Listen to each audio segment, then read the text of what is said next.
Hello, good morning, what's new? Self-care is how you take your power back. Layla Delia.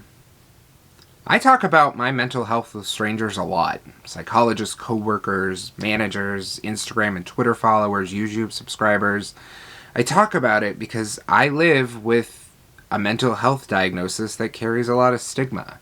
I know there are people with whom I work, be it in my day job or at drag, who fear the unknown parts of my mental health. They hear one word and every conditioned thought about the disorder rushes to the front of their minds. I had a lot of these same thoughts when I heard about people living with this. Comments by my parents or teachers or the media, I didn't have a full grasp on it before I was told I had it. And I still don't have all the answers, since other people I've met with the same psychiatric investigation may experience it in a completely different way. Everything I know is subjective to my experience. In case you're new here and don't quite understand the veiled language used before, I live with PTSD, anxiety, and bipolar 2. I'm not going to go into the details and the differences between 1 and 2, just a quick overview. The main difference between bipolar 1 and bipolar 2 lies in the severity of the manic episodes caused by each type. As bipolar 2, I have mania classified as hypomania. I consider myself a student of trauma resiliency models, so rather than using quote-unquote clinical terms such as manic or depressed, I use mid, high, low. When I am high, I am in a manic state where my behavior has become a little more irrational, I become restless, my sleep becomes irregular, my energy seems to increase, I speak faster, and I tend to be a little bit more riskier. When I'm low, I'm a little more sluggish, my sleep schedule is off, I tend to overthink every decision, I feel unmotivated, and tend to be more irritable. When I'm mid, I tend to be on a good sleep schedule, I make better decisions, like around food and sex. I feel more creative, I tend to feel more grounded and calm.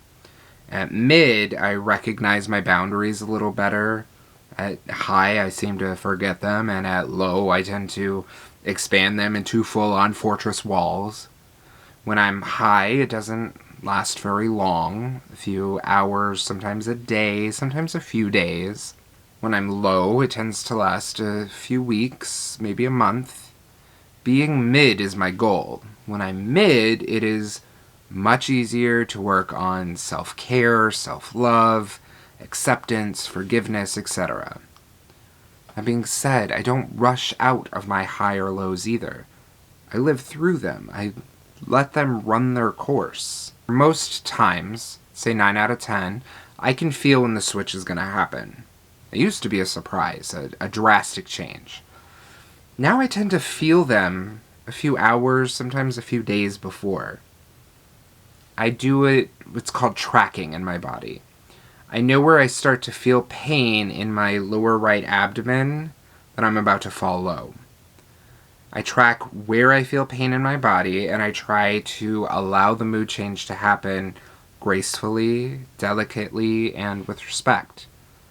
Sometimes I can feel the hypomania for days, usually by restlessness or cramps in my legs. And sometimes it takes forever to manifest. And this can be very frustrating. Knowing it's on its way, but it just hasn't arrived yet. Like when you are ordering from Amazon and you start looking out the window the second you hit place order. Most of my transitions start from mid. Very rarely do they go from low to high. When this happens, it's almost like a shock to the system. It's like waking up from a coma and immediately running a marathon the same day. It is exhausting. Every now and then, I do go from high to low, and this is the most heartbreaking. When I'm going from mid to high, it's a pretty easy come down, and high to mid pretty easy. Going from high to low often feels like a fall without a parachute, no net to catch, and nothing to grab on. The rational part of my brain says to just relax and fall, but The emotional side of my brain is feeling like I just got handed divorce paperwork at my child's funeral. It hurts. It is one of the worst feelings. It's heartbreaking. I've been low for about 2 weeks now. Unmotivated, not making the smartest decisions, sometimes a little more fearful of things that don't usually scare me, like getting into drag. I haven't been sleeping as well. I've been sleeping longer, which means, if you've seen my video on sleep, means I'm going to bed earlier, which means I'm avoiding people.